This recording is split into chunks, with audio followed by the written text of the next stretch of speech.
I shouldn't have followed her upstairs. Not because it was wrong, but because everything in her voice said don't, and everything in her eyes said please do. The house was quiet, too quiet for how fast my pulse was going. The hum of the air conditioner, the slow tick of a wall clock, the faint scent of her perfume, jasmine, with something darker underneath, filled the silence like it all meant something. Elena turned halfway toward me at the top of the stairs. She didn't smile, not exactly. It was more like her mouth almost remembered how. "Coffee," she asked. It was a simple word, but she said it softly, like a secret. Her husband, my boss, had left for the conference an hour earlier. I was supposed to be dropping off some design prints for review. I wasn't supposed to stay. Yes, I heard myself say, though I didn't need coffee. I needed air. She moved through the living room with a kind of deliberate slowness, every motion balanced between grace and hesitation. A woman who'd learned not to rush, maybe because she'd spent too many years pretending not to feel anything at all. From behind, I noticed her hair wasn't perfect, slightly undone at the ends, like she'd given up fixing it halfway. There was something human about that, something dangerous. I stood by the counter while she poured, the clink of ceramic louder than it should have been. She didn't look at me when she handed over the mug. Her fingers brushed mine once, lightly, and it was enough to rearrange everything I thought I knew about distance. "You're quiet," she said. I swallowed, searching for a voice that didn't sound nervous. "I just don't know what to say to my boss's wife." She looked up then, straight at me.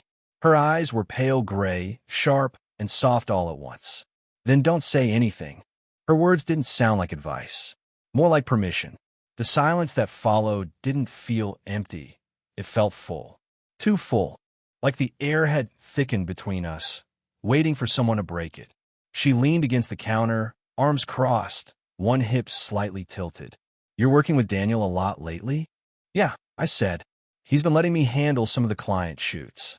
She nodded slowly, her gaze steady. "You're good at it." "He doesn't say that, but I can tell." That caught me off guard. "You see my work?" Her mouth curved just a little. "He leave his laptop open sometimes." There it was, that flicker of mischief under the calm. I felt it in my chest, a pulse of heat I couldn't name. "Maybe you shouldn't be looking," I said before I could stop myself. "Maybe," she answered, but she didn't sound sorry. Outside, thunder rolled somewhere distant. She turned toward the window, the light catching on the gold chain at her throat. "Looks like rain," she murmured, more to herself than to me. A few drops tapped against the glass. Then more. She reached to close the curtains, and for a moment I saw her reflection. Tired eyes, a half-tilted smile, something breaking and rebuilding in the same breath. When she turned back, she was closer. Close enough that I could smell the warmth of her skin over the coffee and storm. "I should probably go," I said. Her fingers brushed the edge of my sleeve, barely touching. "You could wait until the rain passes." I hesitated. She looked up, and there was the smallest, most deliberate wink I'd ever seen. Not playful, not innocent, just real. Then the sound of the front door unlocking cut through the room. She froze. I did too, and for one suspended heartbeat, neither of us breathed. The front door didn't open after all, just the sound of the wind pressing it, teasing both of us for how fast we'd gone still. Elena exhaled first, a slow, shaky breath that almost sounded like laughter. "False alarm," she said, her hand still near my sleeve. I nodded, but neither of us moved. The rain had found its rhythm now, tapping insistently against the window, filling the silence we didn't know what to do with. She finally stepped back, tucking a loose strand of hair behind her ear. "Daniel won't be back tonight. He called from the airport." The words landed quietly, too casually to be innocent. I followed her into the living room. The lamps were on low, the lights soft and golden, catching in her hair. She sat on the couch, not looking at me, her thumbs circling the rim of her cup. "I don't usually invite people in," she said after a while. "I don't usually get invited." That earned me a glance, a real one this time. There was something searching in it. Curious, careful. She told me, eventually, about teaching art before she stopped, before Daniel's company grew and he needed her at events, dinners, weekends full of polite conversations and empty glasses. Somewhere in there, she said. I forgot what I used to like. The confession wasn't meant for me. It just slipped out like it had been waiting years to. I didn't ask questions. I just watched her fingers trace the edge of the coffee table, her movements quiet but restless. Do you ever miss it? I asked. Her eyes flicked to mine. All the time. The rain kept pouring. Harder now, the sound thick against the roof. I caught myself staring too long at her wrist, at the small veins visible under pale skin, the faint shimmer of her bracelet. She noticed. I know she did because she smiled without looking at me, that faint knowing curve again. You're very observant, she said softly. I'm a photographer, I offered, trying to make it sound professional. Her tone didn't change. That's not what I meant. The air in the room shifted then. Heavier. Closer. She leaned forward to put her cup down, her shoulder brushing mine, and my breath caught, not because it was deliberate, but because it wasn't. The scent of her hair, warm and clean, and a little wild, hit first. Then her voice. You remind me of someone I used to paint, she murmured. Before I stopped, I wanted to ask who, but my mouth wouldn't work right. I just nodded, though I didn't understand what she meant. She stayed like that for a moment longer, too close, then not close enough, and then stood up suddenly, as if catching herself. I should, get a towel. You're soaked, she said, voice shaky in a way it hadn't been before. I watched her walk toward the hallway. The sound of her footsteps was small but certain, echoing under the rain. When she came back, she handed me the towel, but didn't let go right away. Our fingers tangled just for a second too long. Neither of us said a word. The thunder outside rolled again, deep and distant. She looked at me, her lips parting as if to say something, then stopped herself. The moment stretched, thinned, and held, until it was the only thing in the room. Then she whispered, almost too quiet to hear, You should stay until it stops. And this time, I didn't pretend to misunderstand. The storm didn't stop. It only changed shape, softer rain, but heavier air. Hours had slipped by without either of us noticing. The living room had gone dim except for the soft orange glow of a single lamp, the kind of light that makes everything feel like it's happening in secret. Elena sat across from me now, legs folded, a blanket drawn loosely around her shoulders. I'd hung my jacket to dry, and the smell of rain clung to both of us. Every so often, our eyes met and neither of us looked away quickly enough. You must think this is strange, she said finally. I shook my head. No, her lips curved. You hesitate when you lie. I'm not lying, I said, then paused. Just not sure what to call it. She leaned back, studying me. You're too young to be this careful. You're too careful to sound so curious, I said before I could stop myself. That earned me a quiet laugh, the kind that starts small but lingers longer than it should. Her phone buzzed on the table, cutting through the air. We both froze. Daniel's name flashed across the screen. She turned it over without answering. The motion was too smooth, too practiced. He checks in a lot, she said as if that explained it. I would too, I muttered, instantly regretting it. Her eyes lifted, steady, unreadable. Would you? The silence that followed was almost too much. The rain outside had thinned to a whisper, the sound of her breathing taking its place. She stood, walked toward the window, and pressed a hand against the glass. Do you ever wonder what people would say if they saw us like this? I joined her, close enough to see the faint reflection of us side by side. They'd probably get it wrong, I said. She turned slightly, and suddenly she was right there, her shoulder brushing mine, her face just inches away. I could feel the warmth from her skin, the soft shift of air as she exhaled. Her eyes searched mine, quiet and uncertain, like she wanted to ask something she couldn't. My hand twitched halfway between instinct and restraint. Then came another sound, the ding of a message, sharp and sudden. She stepped back, almost flinching. Her phone again. A new message this time. Not Daniel. A friend, maybe someone asking if she was free for dinner. She stared at it too long before locking the screen. The space between us felt wider now, but it didn't last. She turned toward me again, words failing before they could form. I saw it in her eyes first, how she wanted to move closer but didn't trust herself to. When she finally did, it wasn't a kiss. It was smaller, more dangerous. Her fingers grazing my collar, straightening it when it didn't need fixing. Her hand lingered there, trembling just enough for me to feel it. "You should go," she whispered. "I know," but neither of us moved. The rain had stopped completely now. The silence filled the room like a held breath. And in that pause, long enough to mean something, short enough to regret, we stood close enough to know what would happen next if either of us stopped pretending. I don't remember what started it. Maybe the way she said my name that night, softer than before, or how the house felt smaller, tighter, as if every room was closing in on what we'd been pretending not to feel. She'd asked me to come by after work, something about reviewing a photo layout Daniel wanted to print. But when I arrived, the laptop sat unopened on the table, untouched. Elena was by the window again, the same way she'd been that first night. Only this time, her hair was loose, falling across her shoulders like she'd stopped trying to be careful. "You came," she said quietly. "You asked," I said. She smiled without turning around. "I wasn't sure you would." Neither was I. The air was warm from the radiator, but she rubbed her arms like she was cold. I almost reached for her, stopped myself, then did it anyway, fingers brushing lightly against her sleeve. She didn't pull away. "You shouldn't," she whispered. "I know," but her voice had gone too soft to sound convincing. We stood there, not touching more than that small point of contact, yet everything inside me felt unsteady. I could feel her heartbeat under the fabric, fast and uneven like mine. She turned her head just enough for our faces to almost meet. I could smell her perfume again, familiar now, still dizzying. "Do you ever think about what you're doing?" she asked, barely above a breath. "All the time. And you still come back?" "I don't think I can stop." That broke something in her expression, like she'd been holding her breath for weeks and finally exhaled. She reached up then, fingers tracing the side of my jaw.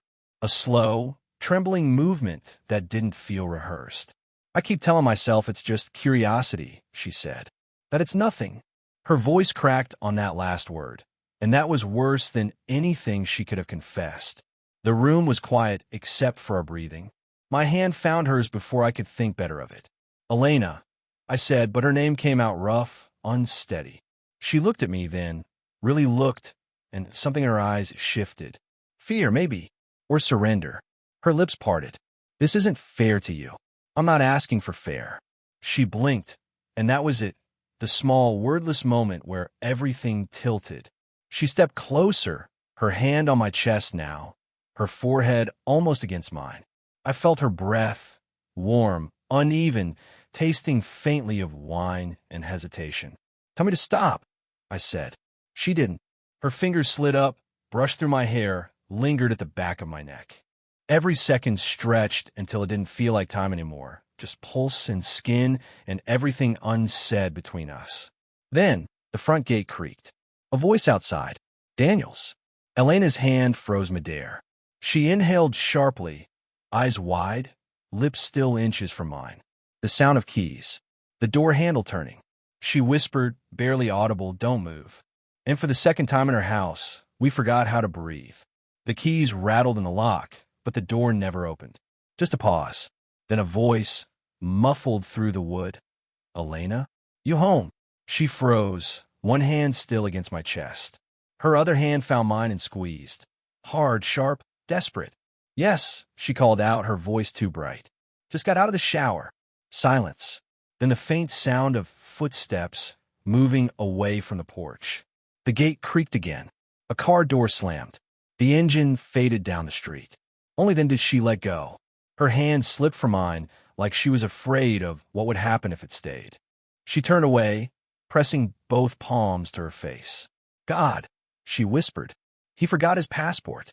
He must have come back for it." The tremor in her voice wasn't fear. It was something heavier. Something she didn't want me to hear.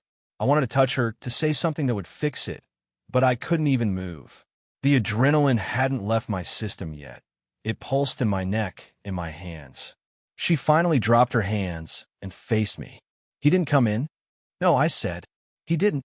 Her eyes met mine, wild and unsteady. "But he heard us."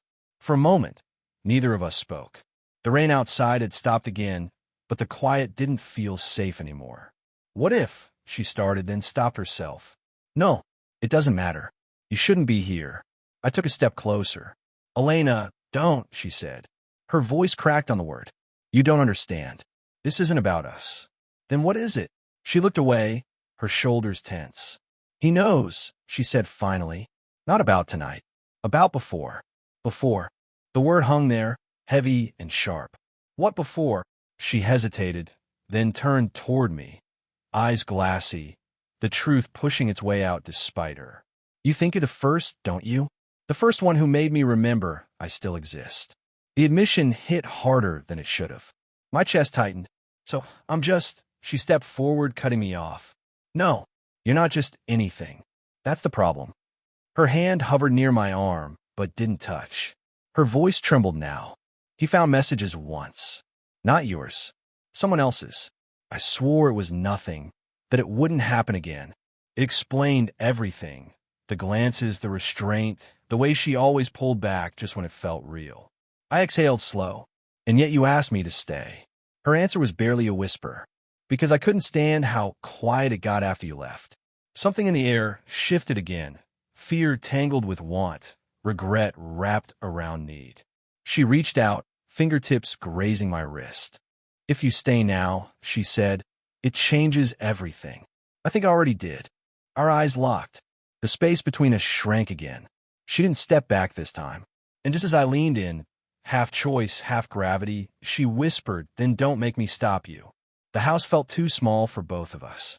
Every sound, her breath, the faint tick of the clock, the hum of the light, seemed magnified, as if the walls themselves were waiting to see what we do next.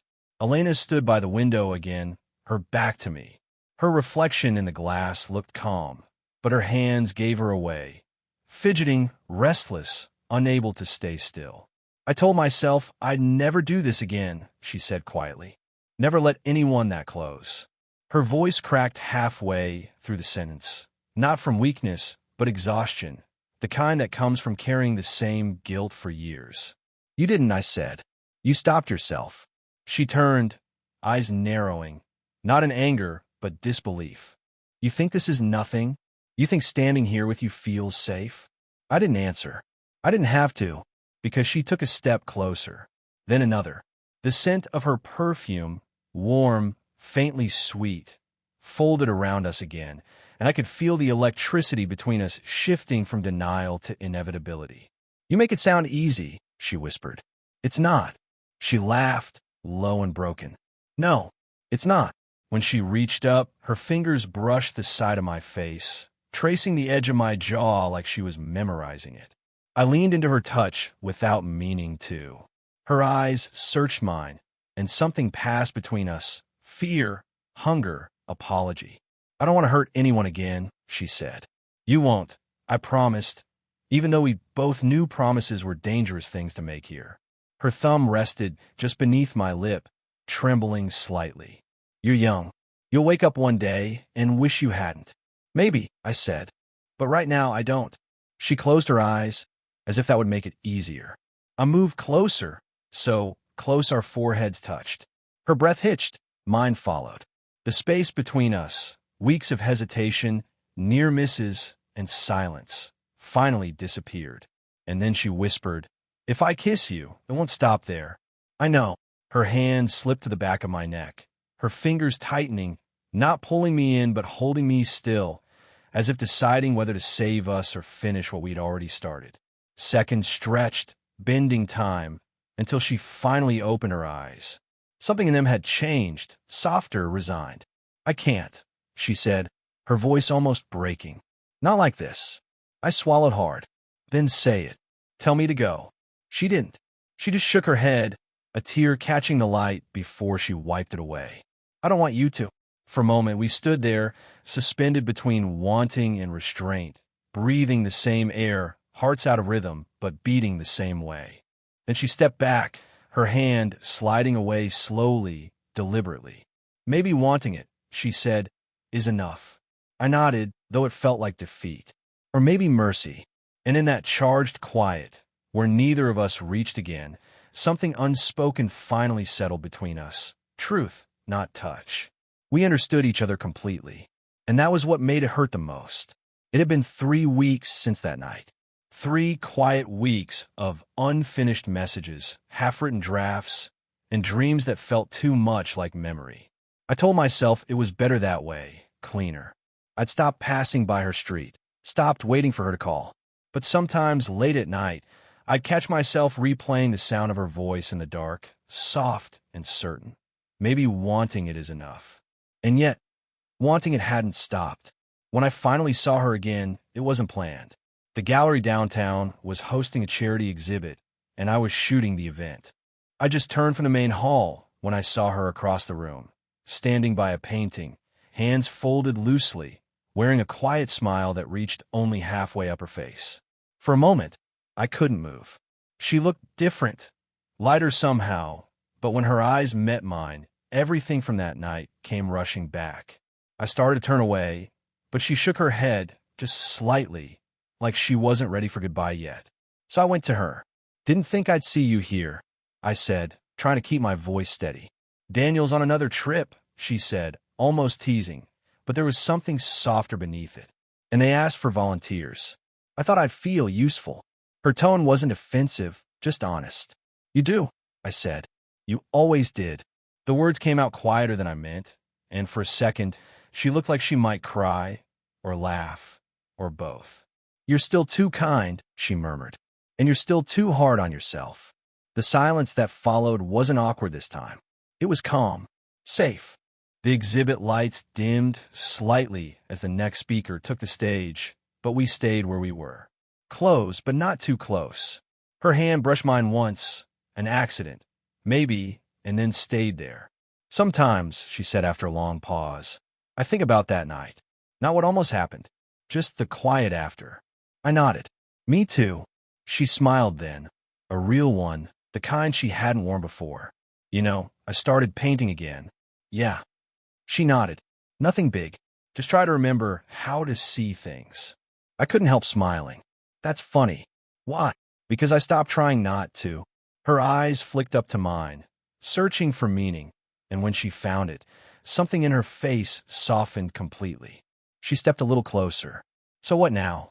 I looked down at our hands, hers small and warm against mine, and laced my fingers through. "Now," I said, "we stop pretending we didn't find something good, even if it's complicated." Her thumb brushed over mine, slow and deliberate. Complicated doesn't scare me anymore. And in that quiet corner of the gallery, surrounded by strangers and art and light, we just stood there, close enough to feel the steadiness of each other's heartbeat. No secrets, no hiding, just a quiet kind of truth between us. She leaned in then, pressing a soft kiss to my forehead, her hand still holding mine. "Thank you," she whispered, "for not walking away when it would have been easier." I smiled. "That makes 2 of us." The lights came up. People began to move. But for a moment longer, neither of us did. And it felt, finally, like the rain had stopped for good. Did you enjoy the story? What kind of stories would you like to hear next?